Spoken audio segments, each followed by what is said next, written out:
Mate, what is with all these NRL fantasy podcasts? They all sound the fucking same. Welcome to the echo chamber.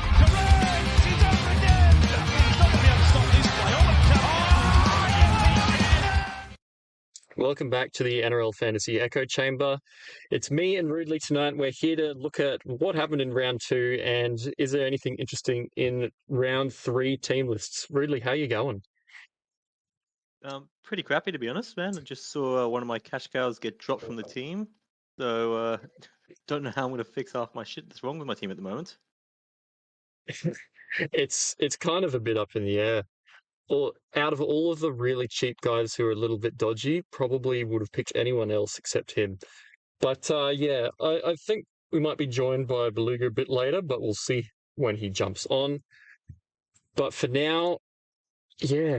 Did you catch much of the games on the weekend? I only caught a handful here. I do feel really unfortunate I missed out on Friday and the day of upsets that was. I cannot believe Manly got absolutely throttled by the Wars, and then to follow it up, we had fucking the Panthers of all teams get destroyed.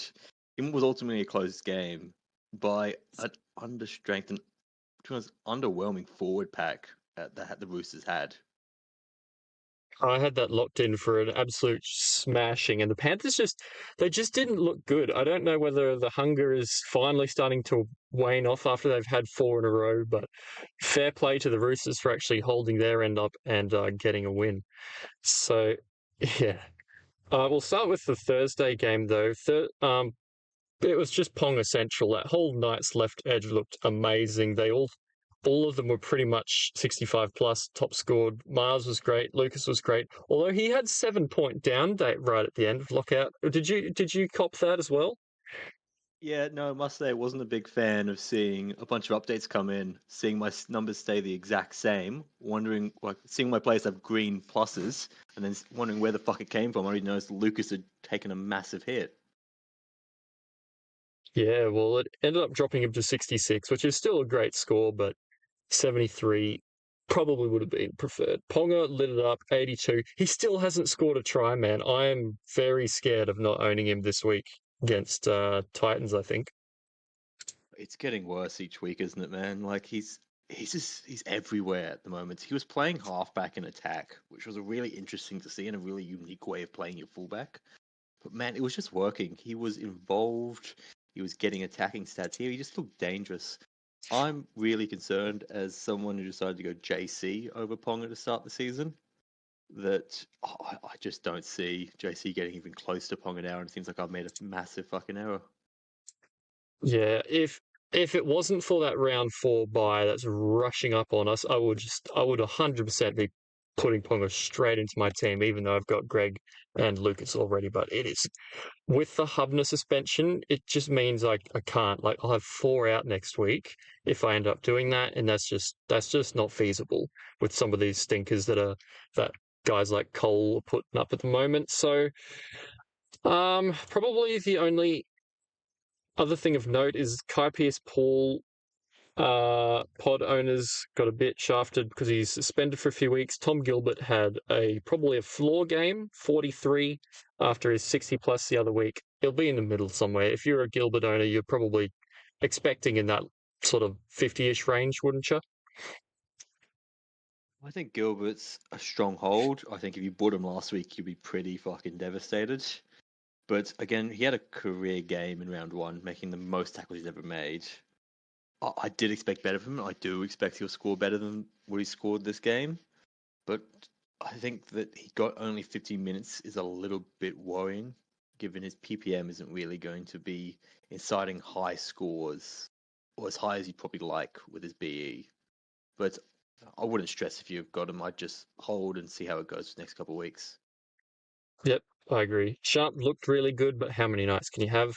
Herbie somehow got 55 in that. He just kept throwing offloads, kept breaking tackles. He's going to be a pickup and a gun at some point to own in your team. But it's all about the Knights really in that game, not so much the Dolphins. Anything else to add on that, or just Ponga watch pretty much?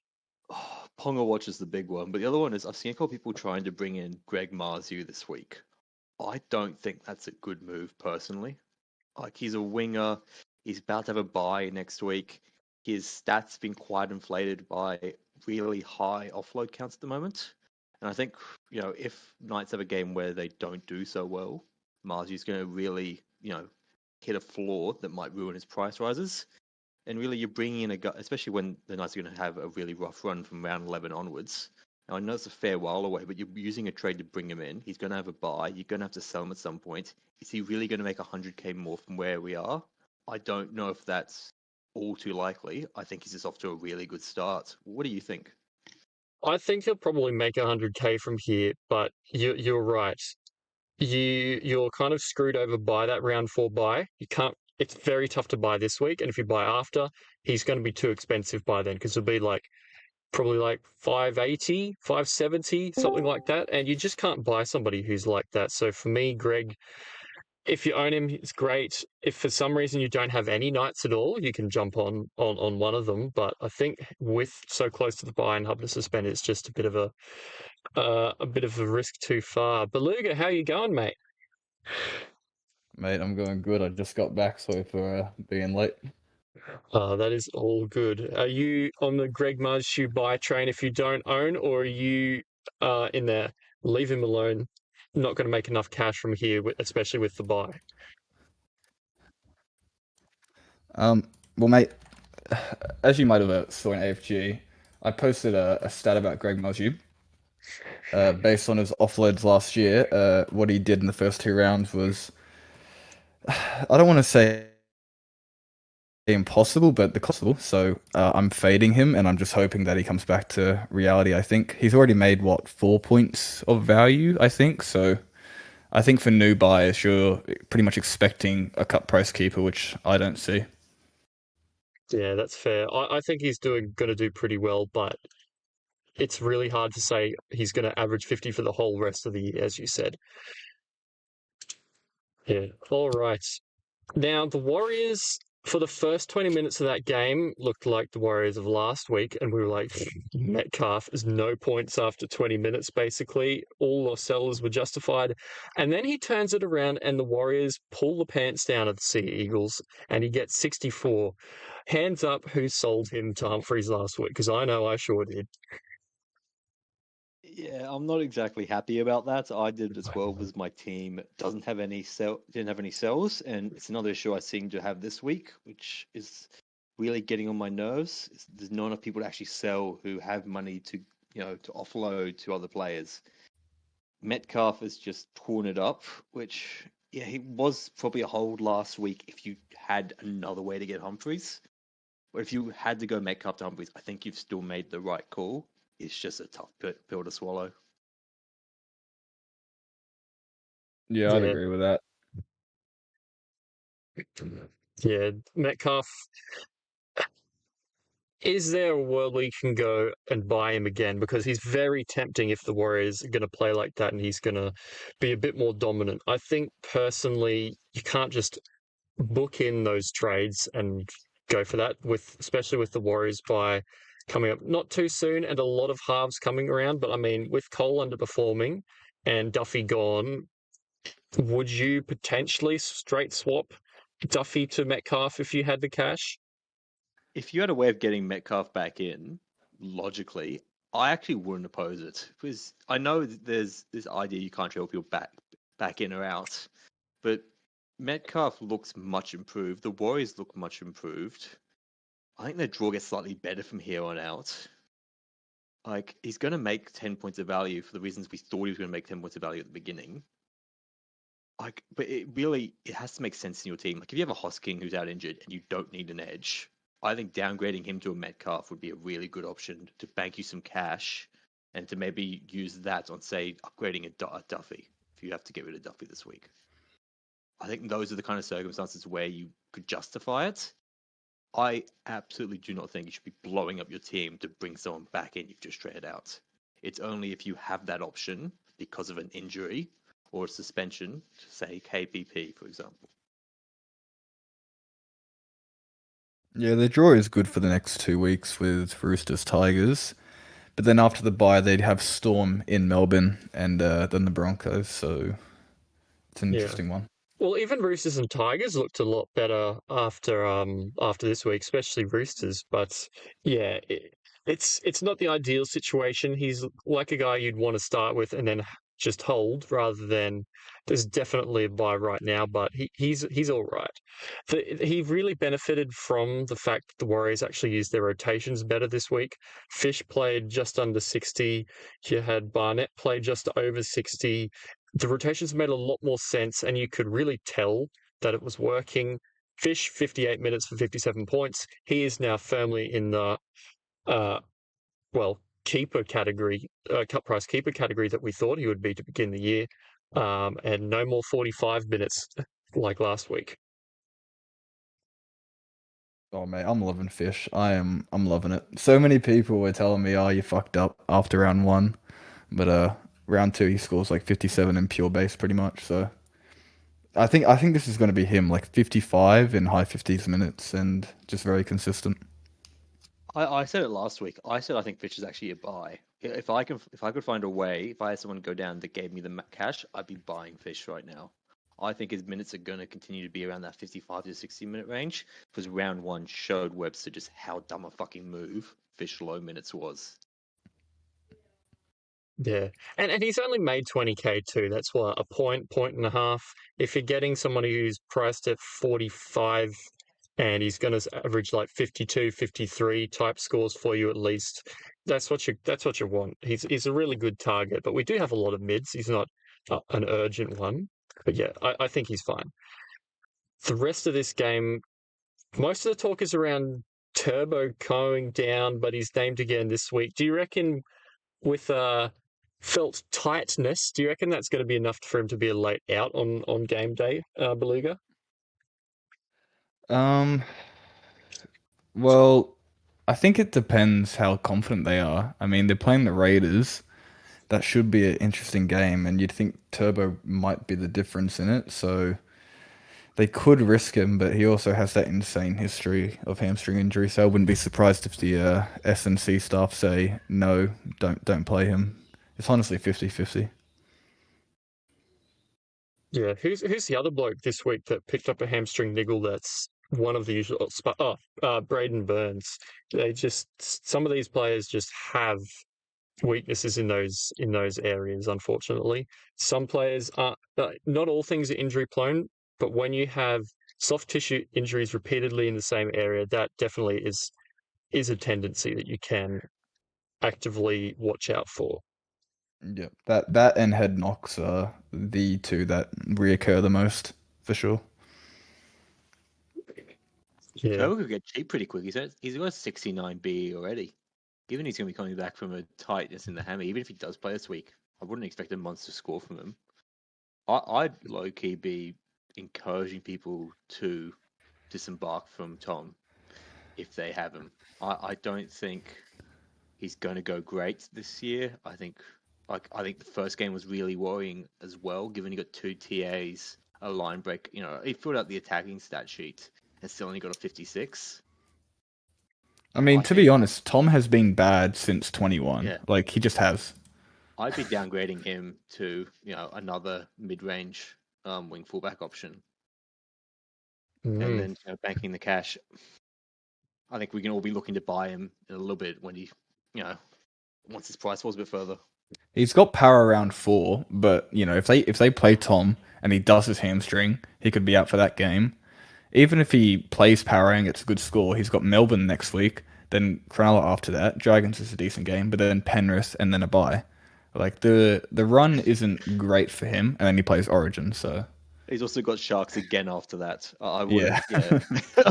That's not exactly a good draw for Manly. You'd imagine that they'd go on a bit of a losing streak there, especially if Tom is still suffering from hammy, injuries.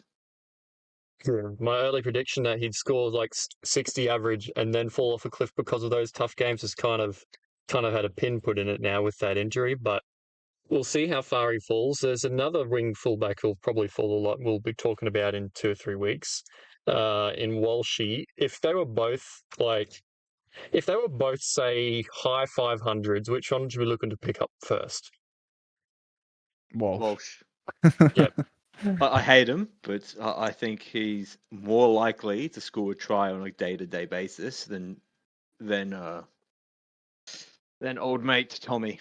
Plus, there's just not that same injury concern, which is a really nice. It's really nice to watch a game that you have a player in and not be fucking praying to Jesus Christ that his leg falls off. And So I Reynolds is think also Walsh. injury prone, so that goal kicking is a real upside thing for him.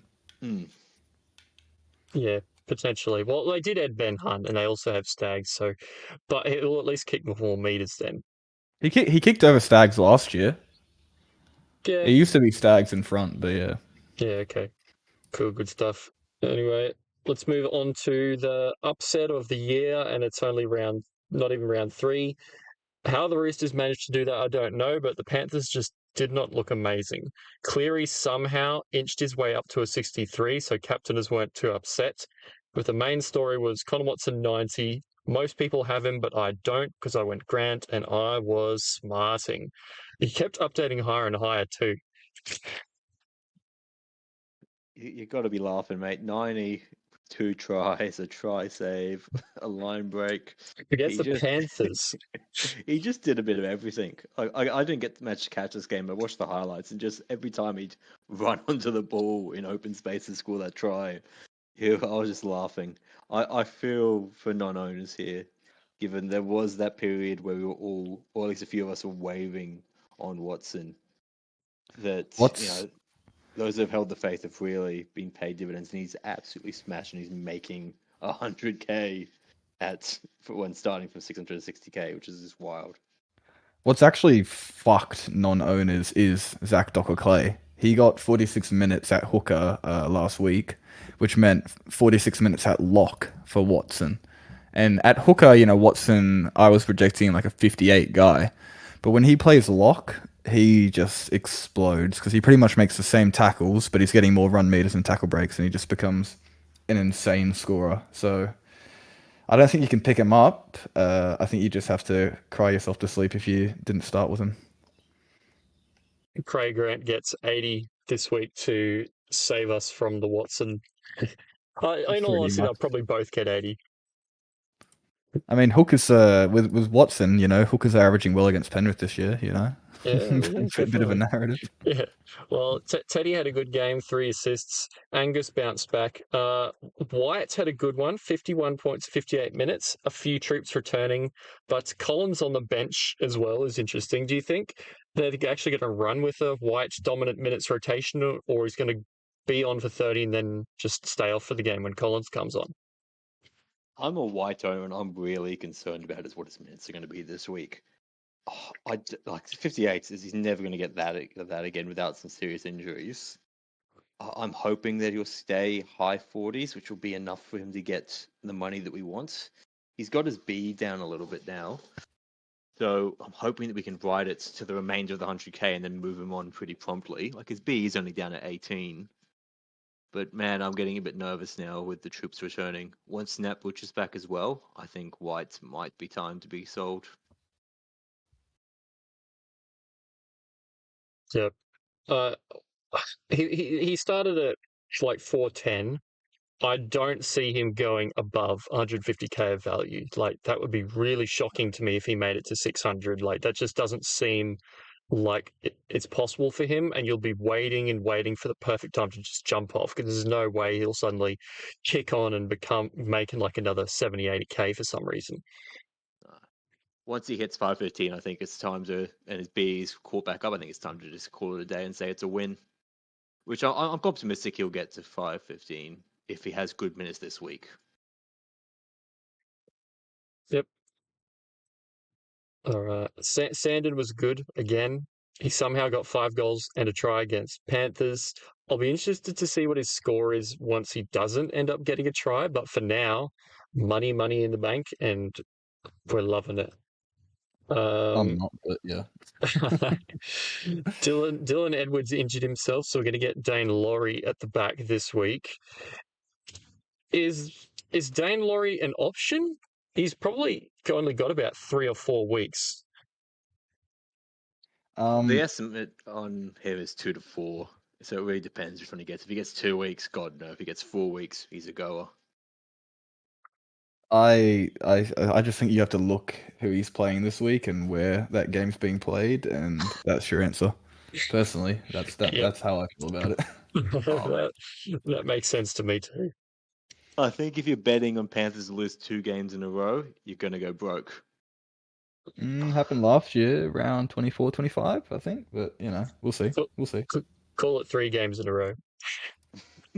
But yeah, Cole, on the other hand, 19 and 80 versus the Roosters.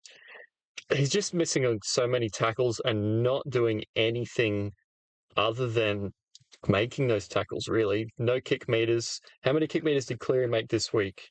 Uh, Not as many, but he still made 11, Cole. That's not what you want as a half. I know he's playing in the Panthers, but the Panthers are actually a little bit rusty at the moment, and a 19 is not my favorite. Because Duffy's out this week, I'm going to hold him and bury him in my 21st emergency, but I'm not happy about it. Yeah, he's been going shit, but I just cannot fathom a Panthers half averaging less than 30, which is what he needs to make money. So I'm probably just going to perpetually hold, and maybe it will be copium, but yeah, I'm never playing him, but holding for the money. Yeah, no, he's definitely starting to piss me the fuck off as well. He's not fun to watch. I just don't understand why he's doing jack shit. He's a real passenger in this game, and not even a fucking good one at that. He's spending the entire time fucking just letting people walk all over him and accumulating missed tackles. I don't know how old mate's averaging 5 missed tackles a game this year, but it's worrying signs.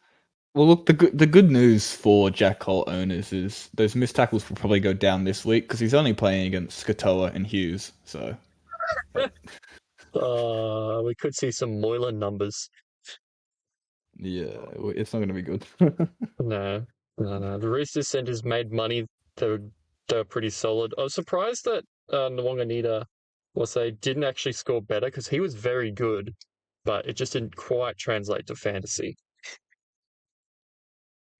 Yeah, a little bit disappointed with that one, to be honest. I'm hoping he'll play a little bit better this week against you know, a little bit less of a strong team. But saying that, Panthers weren't strong this game, No. so I don't know. I'm probably gonna have to be playing him this week just because I really want to get Iongi out of my fucking starting sides. But I don't know how well he's really gonna go, given that's not an impressive score for a man who scored a try and got a try assist. It was an Yeah. offload try assist, line break assist, I think. So Ooh. his base. I mean, I think you can include offloads as this man's base because he does throw them a lot. But even that, it's not crazy. He does need the attacking stats. So you just gotta hope Roosters keep going well, I guess. Yep. I guess we have to talk about it eventually, but what the heck happened to Isaiah Yo? I know the game was played on the edges, but please don't straight trade Yo to Haas. But how worried should we be, Beluga? Look, he's 30 years old now, I think. Let me check. But players, often middles do fall off a cliff randomly. I don't think it's Yo this year. I wouldn't be trading him out if I started with him, but I also would have never started with him. So take that as you will. Um, Look, I would hold for another, honestly, 3 weeks, and if he's still going shit, he's averaging less than 55 after 5 weeks, then maybe you can trade him out. But look, you bought him as an Iron Man to play every game, for the entire season. Trading him out after 2 weeks is just stupid. Yeah, so I am a Yo owner, unfortunately, who made that mistake. I'm pissed at the living shit that I went Yo over Haas, but again, as Beluga said, I bought him because I know he's going to play the entire season, bar Origin, and in theory he should be putting up fucking safe points, but luckily that's out the fucking window. But I don't think you should be abandoning him. I think the whole point of having starred with him is that you don't have to waste any trades in him at all. He can just sit in your team and be there. I also think, and I more think, I pray those 2 games from Haas are not a new normal. There should be 2 ceiling games from Haas, or close to ceiling games from Haas. They have had back-to-back. Surely he'll come down to a normal score on a week-to-week basis. I think if you're trading from Theo to Haas expecting a 75 average like Thorsky was proclaiming earlier today in AFG, I think 1, you're smoking too much reefer, and 2, this is a dumbass waste of a trade. See, what you don't understand is that unlike Greg Marju, Payne Haas's offloads are sustainable. What are you talking about? How many did he average that game? It was something obscene. He's the only one ahead of Marju. He has 11 in 2 games. He's doing the Nelson thing, but except playing 60 minutes and kind of bashing people on the edge. It's great. I want to be clear here. I've just looked through his stats. He made 7 offloads that game. His next highest is 4, which has occurred on a few occasions. No, sorry, it's 6 on one other occasion back in 2020.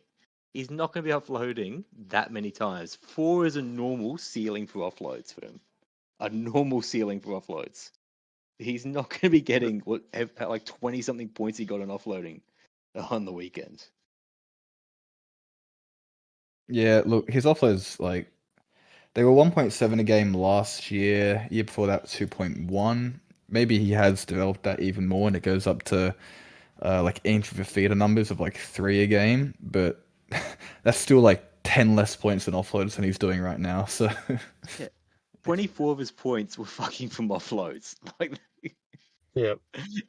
So 26 of his points. Like, that's almost a third of his points were from offloads alone. Yeah, what can I say? He's a beast. Absolute beast. Any more on this Roosters Panthers game, or should we keep moving through? Just saying all that, if you can buy Haas. Yep, absolutely. Somebody who you should buy if for some reason you do not have him is Jamie Humphreys, because he scored another 70 and has already made nearly 150k. Kicking for 600 meters game, making tackles, kicking goals. Dodd is still nowhere to be seen. Just get on. Just get on. Yeah, simple as that. He's going to probably be one of the biggest money makers of the entire year, Humphreys. If you haven't got already, you're 85k behind where the majority of people are, and you're 138k behind anyone who was smart enough to start with him this year, which sure shit wasn't me.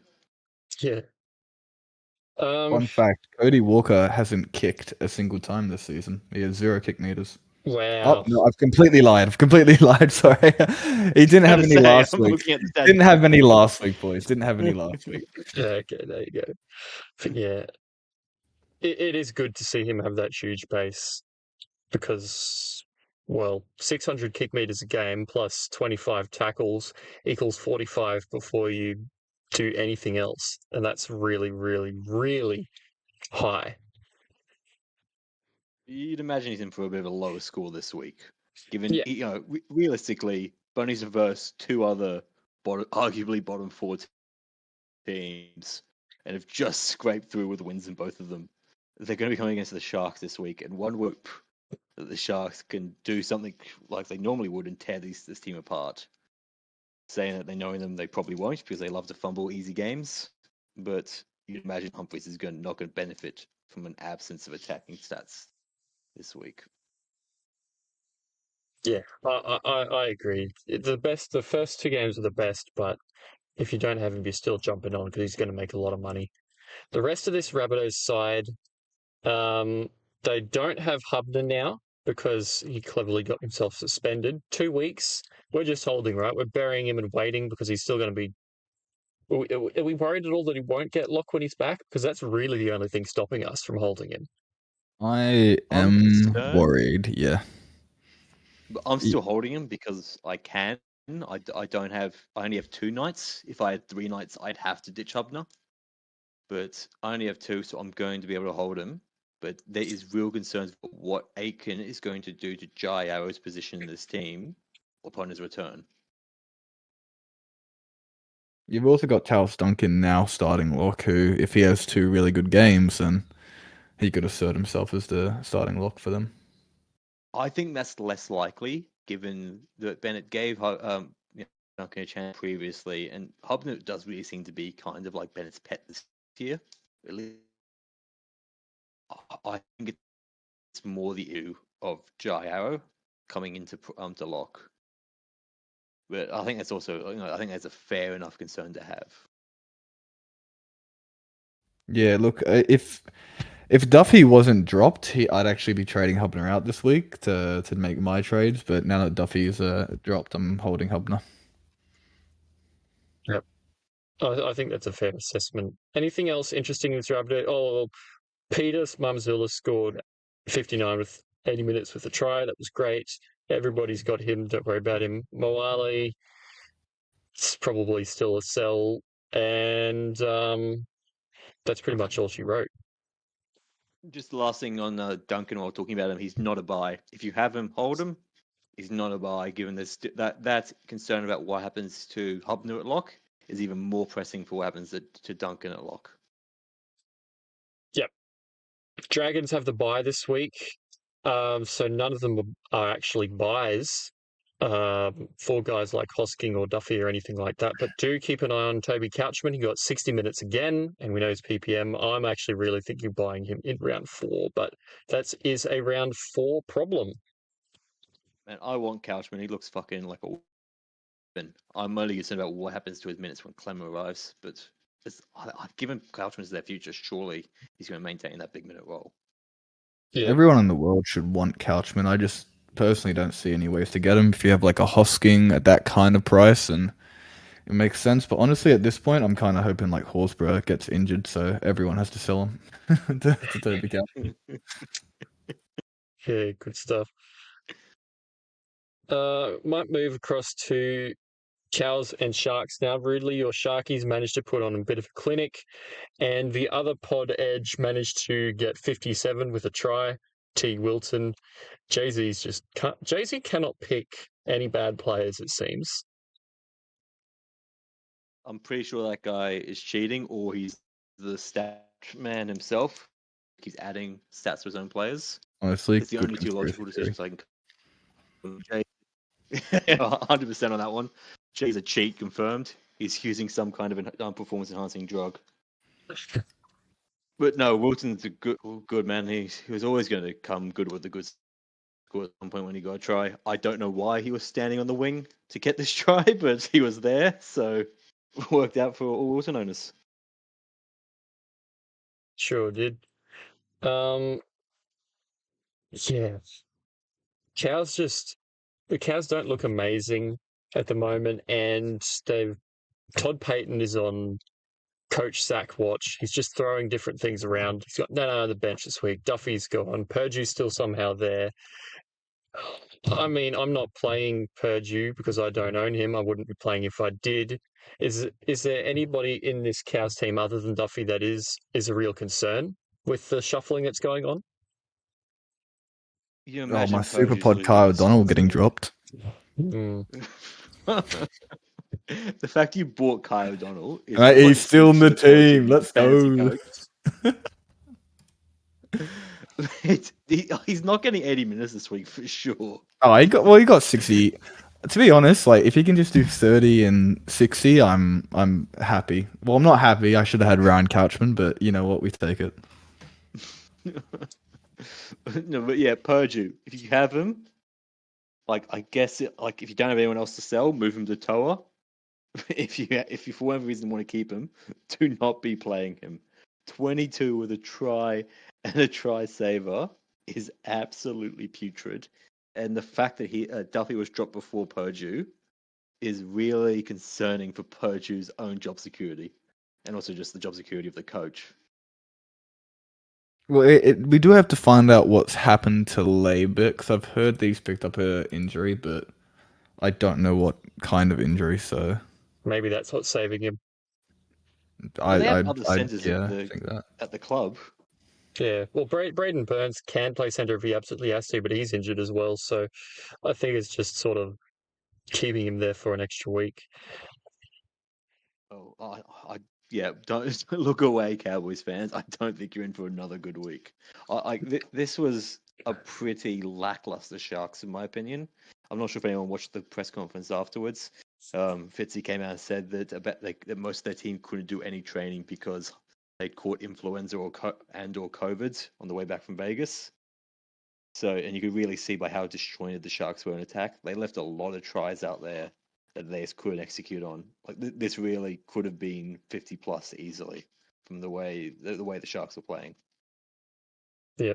Hines did a bit better with 64 try assist and kicked a little bit, but yeah, it's sort of just a watch and wait on him until further notice. I think he's just going to have these up and down games because this game he stepped up was Tricky was having a bad game. Last week he was down because he was partially injured and Tricky was the one with the hot hand. I think it's just going to be like that week to week based on which of the halves is really firing. That they'll take a subservient position and let the other really play with the ball a little bit more. So I just don't know if we're going to see a Hines that's going to be really consistent in his scoring and be worthy of slotting into a team when there's that many good halves in the game. Yep. Anything else from this game? Oh, Drinky kicked goals. That was really interesting to me. Will he keep them with Clifford in? Is Clifford a goal kicker historically?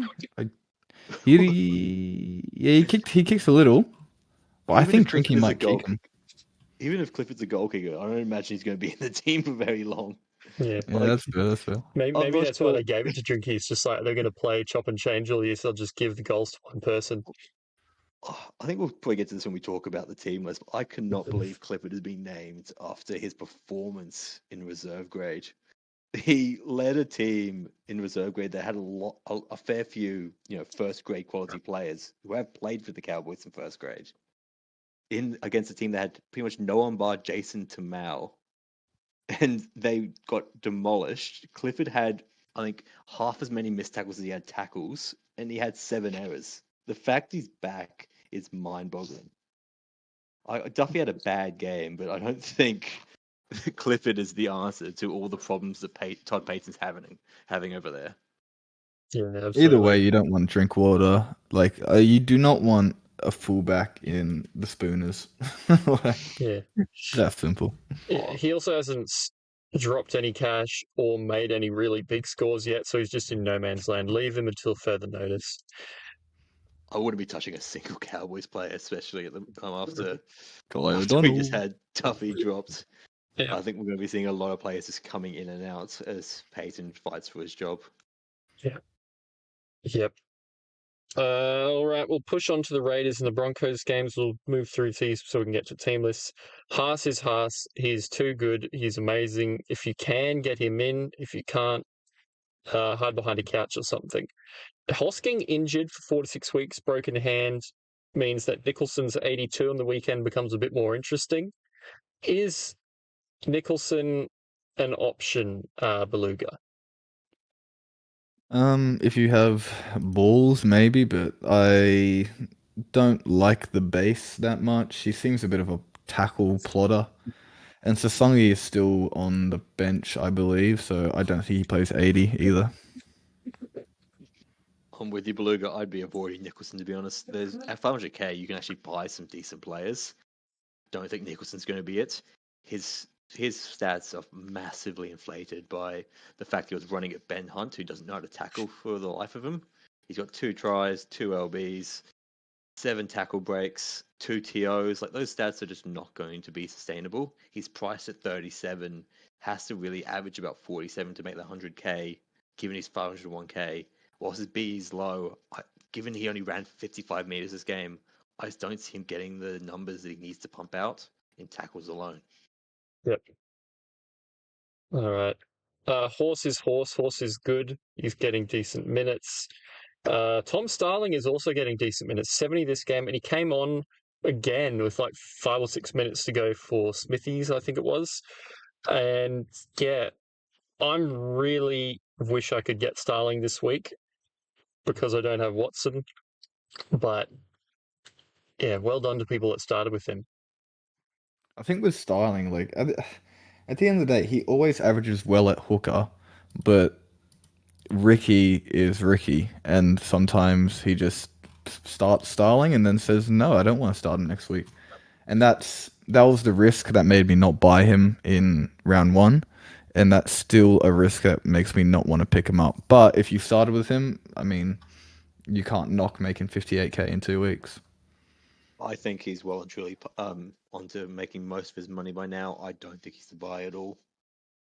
I think he's pretty like he's not. He's got 2 games where he got some pretty good attacking stats. I don't know how consistent that is. I don't think he's really that good in attack to maintain that on a consistent basis. I think he's a great player, but I think his 55.5 average is much higher than what he will average at season's end. Yep, that's good. Most of the rest of this game is just as expected, except for one very interesting statistic where Reece Walsh scored negative points in 80 minutes and his price is about to tumble through the floor, through the basement, and down into the inner core of the earth. Oh my goodness, he needs a bounce back game because that was pretty dreadful. I unfortunately don't think Reece Walsh will get too much cheaper. He's got Cows next week. He's going to score a double. It's in Suncorp, and the week after he's got Dolphins. Like, if you're going to buy Walsh, I got a feeling that next week will probably be the lowest he'll be for a little while, given the Broncos draw. He'd really have to be doing jack shit for the next 2 games to make his price fall too much further. Yeah. Aussie watch as well with Pikura finally taking some minutes, but those alarm bells can sound when we've got some more problems in our team. Eels, I don't want to talk about those Eels. That was the worst Eels performance I've seen in my life. I think they were in the opposition 20, like a third of the game and could not score. They just did not know what to do with the ball, could not put any high kicks up. I don't know how he managed to convince Knights to sign him for 1.3 mil a year when he plays like that, trying to lead a team around. It just doesn't make sense to me. But hopefully he does all right for the rest of the year. But Moses out for longer really hurts. And honestly, an Eels spoon pick isn't out of the question. Yeah, Scoop, I think this is the worst game you've seen from the Eels so far. I don't think it's getting any better anytime soon. Well, we did get 32 points put on us by the Tigers, who were dropping the ball just as much of us in the first half until they turned it around and actually played some footy. But, disgusting. Don't buy anybody from the Eels. Hopgood's the only one even looking vaguely okay-ish, sort of. 54 and 64, that's the minutes you want to see, kind of the points you want to see, but run away. Run very, very far away. Riley Smith, maybe if he gets 50 again, you think about him. Some people are hot on him. I'm not so hot on him until things go right. And Iongi should go to your emergencies this week until further notice. I mean, these dickheads need to stop making look. They're never going to win a game. Let's be honest, with the Eels. But just try and be competitive because I think that's actually what's fucking Hopgood right now. I think he's not getting 70 plus minutes every week because Riles is like, why would I fucking kill this man in this game that's already lost? So, as a Hopgood owner, I want you guys to do slightly better. Just slightly, so you can go through and bash through the line and offload try assist once a game or something. Yeah, exactly. Yeah, good. Toa is starting. Toa scored 56 and looked amazing. The only reason not to buy would be if you're worried about Taylan May signing and coming in straight away. Rudely, how long do you think it would take Taylan May to get in the team if he did sign? I don't know. I actually don't remember how long it took Jack de Belin to get into starting. I remember it being pretty quick, like a couple of weeks after. But that might be selective memory. I don't know. I wouldn't be surprised. May could come in for Toa. May could come in for Skelton. Really, like he could play center. He could play wing. I think you kind of have to take the punt on Toa. I think he's a good cash out option for a lot of people that have some players they need to get rid of. He's got a low BE. He looked good. The Tigers get to verse the really dog shit Dolphins this week. Like, I think Toa can make some serious coin really quickly. I think you kind of just have to run the gauntlet, to be honest.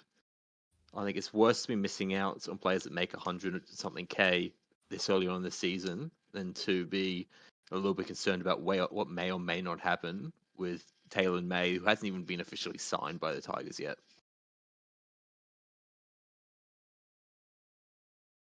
I think he's a much better pick than some of the other cheapies floating around that you're probably going to want to get Duffy out for. So it just makes a lot of sense to me to just do that one trade this week and then look at your other options.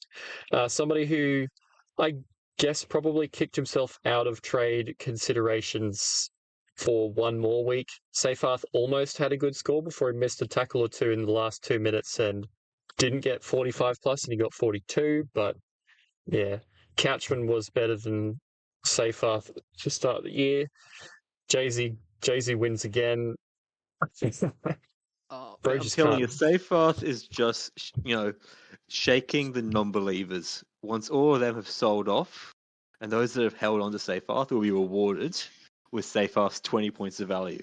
I really think you just need to hold the thing. Oh, he's such a fucking dud. He's so shit. Yeah. Luai also pretty low score. Galvin did everything. Galvin he was everywhere in attack.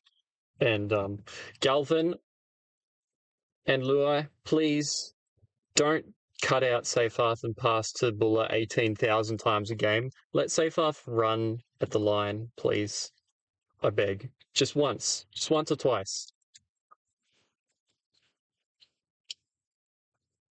Look, Yeah. I think Seyfarth will be fine. I mean, he's getting 80 minutes. Honestly, like I thought that was a concern, but he got 80 minutes. I think he'll average 46 and 80 easy. Look, like I know Galvin, not giving him balls annoying, but he'll be fine. He'll be fine. And once Seyfarth gets his first try, he'll put out a 50 score, and then his money will really start to move. Yeah, exactly. Yeah. He's just not as entertaining as Toby Couchman for now. But yeah, anyone else in both of these sides, like as I said, Riley Smith is doing all right, especially with the minutes that he's getting, like 50 plus both of the last 2 weeks. But I really don't like buying bench players, especially bench hookers or bench edges and stuff.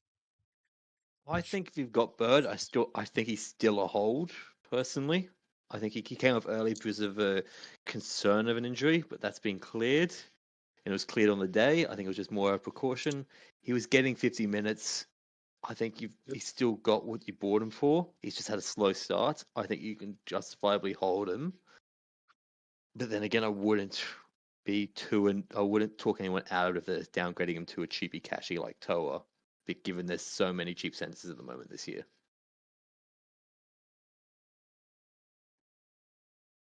Yep. I think that's about right. All right, last game before we move into the team lists and discuss a little bit more info. Tino is good. Tino is great. 75 for him, 54 minutes with a try. The Bulldogs actually came over the top in this one, and they kind of did a lot better against this Titans forward pack than I thought. Kickout and Burton are injured, so they'll be interesting for next week. But Campbell and Brimson, do either of you own those Titans guys through that round one bye? I may or may not own both. I want to personally say I fucking hate you, Beluga, for getting me on the JC hype train. What a fucking... Oh, man, that was disappointing. That was really disappointing to see JC come out with a 46 after having watched Ponga go 62 and then 82 back to back. That one hurts. Look, at the end of the day, like, he scored 46 in that shit house of a game. But the other thing is that which is the concern I have, Beluga, is if they can't beat a Dogs team, which has Burton walk off at fucking the 30-minute mark, who the fuck can they beat? Well, I think were not a good team in this game for the vast majority of it. I think, to be honest, looking back at it, we should have probably expected this. The Titans hadn't played a trial since the 22nd of February. And then in the lead up, they obviously had the fucking cyclone hit their home training ground, and so that would have fucked with their preparation. I think, this first game was probably always going to be rough. I do still believe in the Titans. I still have them, I think, 8th in my ladder predictor. And because a lot of this shit was just unforced errors, just absolute dog shit from the outside backs. Specifically, Brian Kelly. That cunt was dog shit. But I think there's still the bones in this team to go well. Like Tino looked, I don't want to say better than he ever has, but I mean, as good as he ever has. Tino was Looked amazing. fucking mean. Actually, He did a Carrigan. 12 months off an ACL instead of 9 months with the extra prep, and it's as good as new. Yep. I actually just want to have one quick go at one Titan in particular for playing absolutely dog shit the entire time he was on the pitch, and that was fucking where are you, Sam Verrills. Oh, His yes. service from fucking dummy half was atrocious the entire game. Half of their errors from in the first half were solely because Sam Verrills didn't know how to fucking pass the ball. Every time it went up to someone's head or behind them, it was so bad. No wonder the forward pack couldn't get a fucking move on, because they had to purposely walk instead of run at the ball, because they didn't know where Verrills was going to be throwing it. It was so bad, and I really hope that will improve next week. Yeah, I don't know what Verrills was doing. I actually rate Verrills as a decent dummy half, and there's a lot worse dummy halves than him in the comp. But he was, terrible. That's going to be the he- worst performance I've ever seen from him. He's normally not bad. I thought the Roosters let him go, but fuck, today, that game on Sunday was just... that could be one of those things where, like, they haven't played a game in nearly a month, right? Like, getting that connection between dummy half and forward, knowing when to run, that hopefully improves this week. It fucking better. Yeah. The other thing I want to have a go at whilst everyone has to listen to me speak is Jaden Campbell fucking tackled someone in the end of the second half. Whilst they were getting tackled, they panicked, tried to offload the ball and threw it into touch. That is a TO. I don't give a fuck. Fan Hub, get your ass together and go give Jaden Campbell his extra 4 points. I don't want to give a shit that he threw it 5 meters away, which landed the touch. It's still a turnover tackle. Well, he technically turned it over, and it technically was a tackle, kind of. So there you go. But Mate, yeah, on one more thing on Jaden Campbell. I had to listen to so many people say, "Oh, who's got the boot in this team? Who's going to kick them out of trouble?" JC was pinging them down the field. JC probably had a 50-meter, 60-meter kick at one point. Like, he has such a massive boot, man. No, his kicking game was good in this game. The concern that I had, which I hope to see improve from next week, is he wasn't swinging enough to the other side to join in the attack.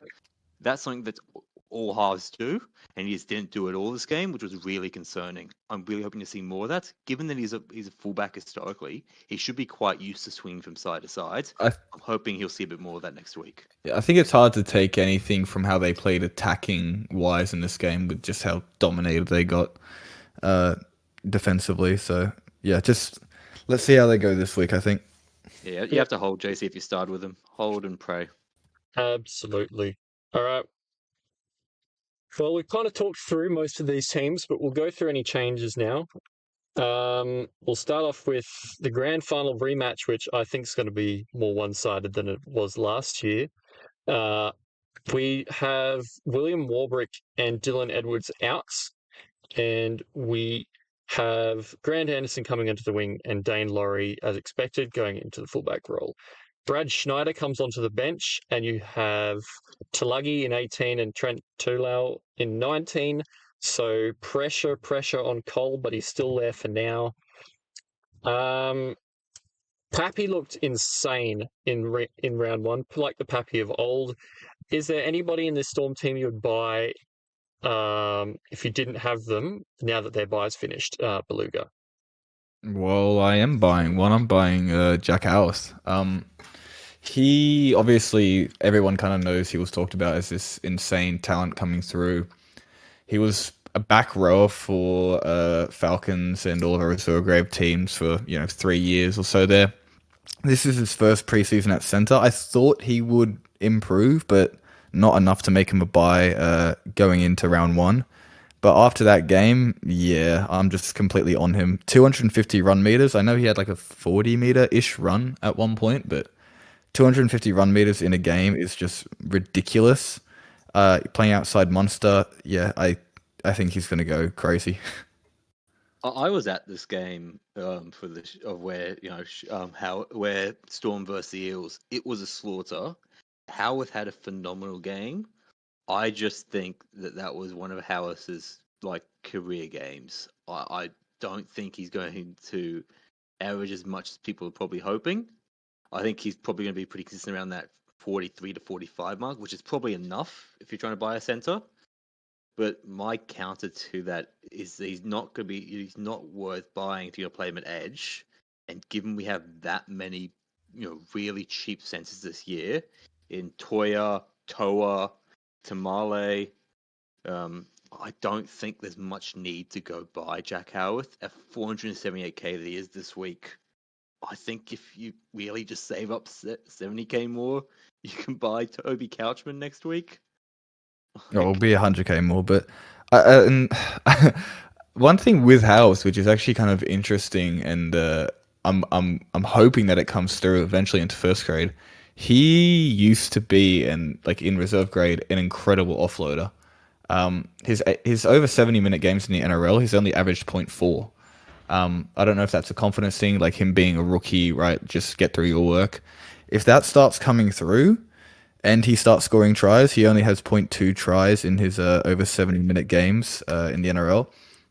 I think he could hit like 45 to 48. Yeah, I think he'll be good. Just don't expect him to verse the Eels every week. But yeah, Yeah, fair. Panthers side, Cleary's fine, Cole's fine for now. May or may not be fine, but you have to hold, and that's all she wrote for Panthers.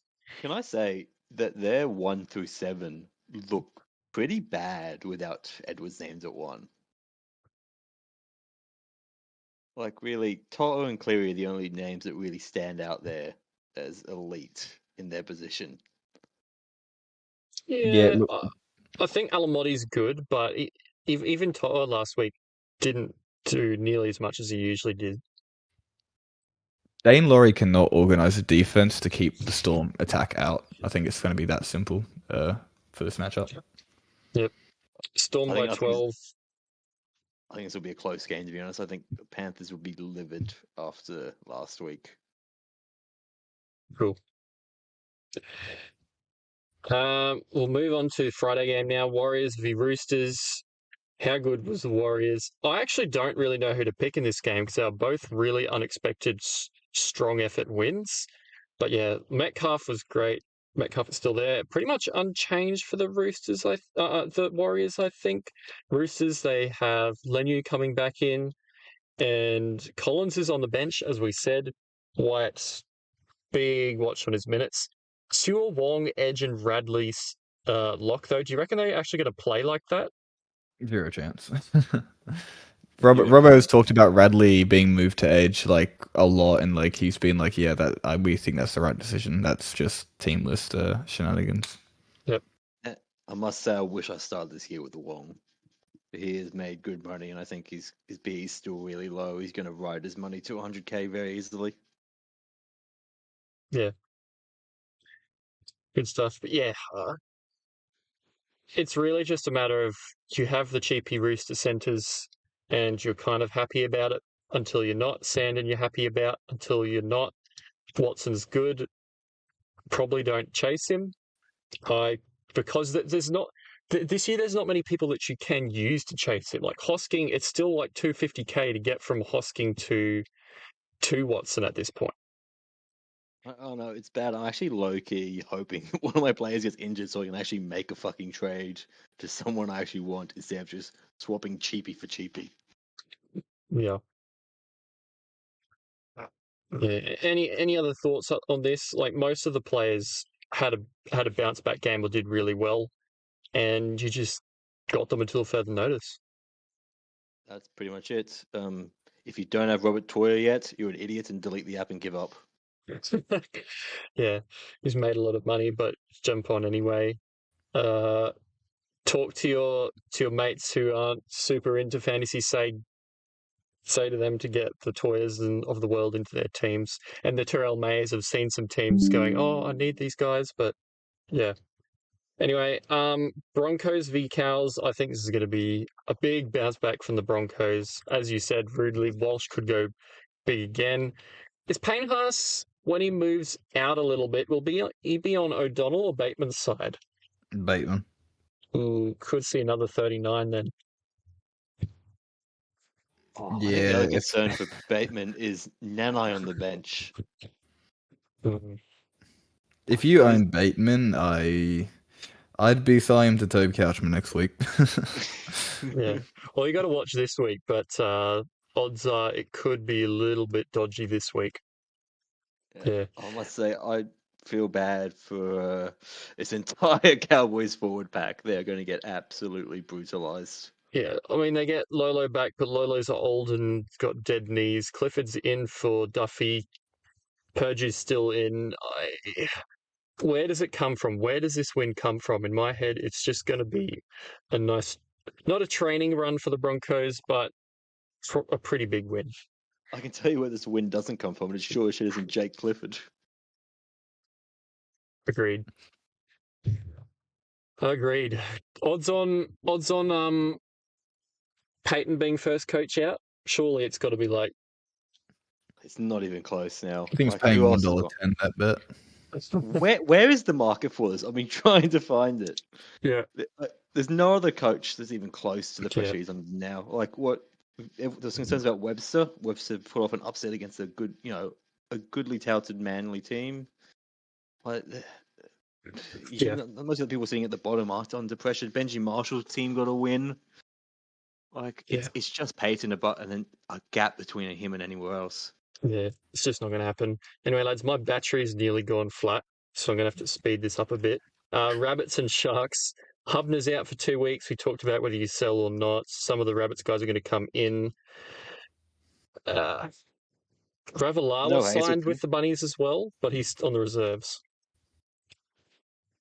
No, Yeah, Hazelton nothing. still, which is a bit of a surprise. Yeah, sell Moale probably. Buy Jamie Humphreys and buy Marmazulis if you somehow don't have him, and avoid everyone else. Bang on it. Bang on. All right. So Dolphins and Tigers, you buy Stafford Toa. Toa is there. The same teams as last week, but for the Dolphins, you've got Bostock on the bench, on the reserve, so he could come in. What are they going to do when Bostock does come in? Is he going to come in for Averillo, and Averillo's going to finally make that move to 5/8, or are they going to stick with Nicarima, you reckon? I think Averillo could move to 14, honestly.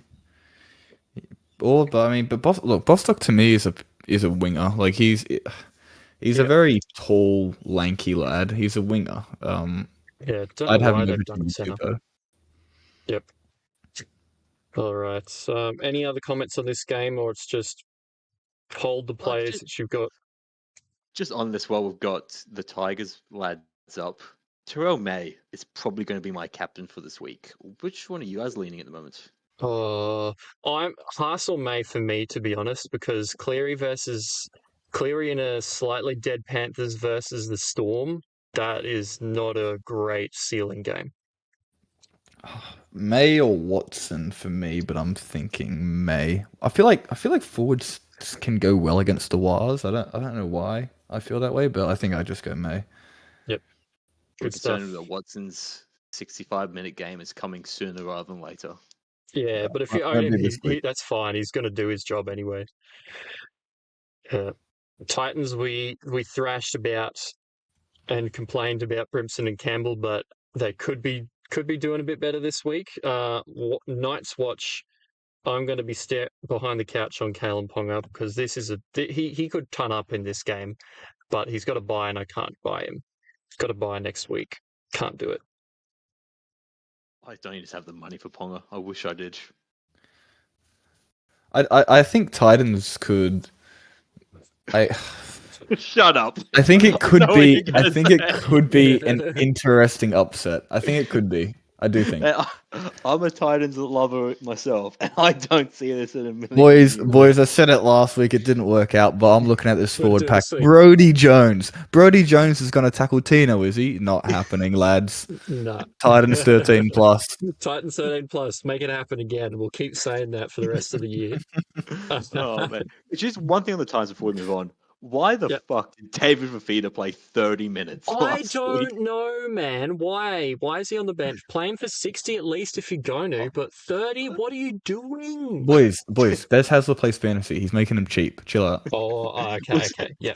Did you hear Blocker in commentator with 43 seconds left of the first half to go say, Oh, I'd mate, bring Fafita on now, but Haas will probably wait till the halftime. No good, Fuck. no good. I don't understand. I don't What? understand any of the Titans' dealings with the feet in the last few years. Oh my! Oh man, I hope Titans win this. I'd love to see JC pump out, the first 100 of the year. Yep. But anyway, Yeah. All right. Eels and Dogs. Dean Hawkins gets a run at 7 instead. And we got Addo Carr and Maddo in the reserves. I reckon there could be some late switching going on, but in my opinion, don't touch Eels. Even Riley Smith, I probably don't want to touch. Is there any interest in any eel whatsoever? No, but I do think if there's any game that Eels can compete in without Moses, I think it might be this one. Dogs, yeah, I'm a Dogs hater. I don't know why. I don't believe him.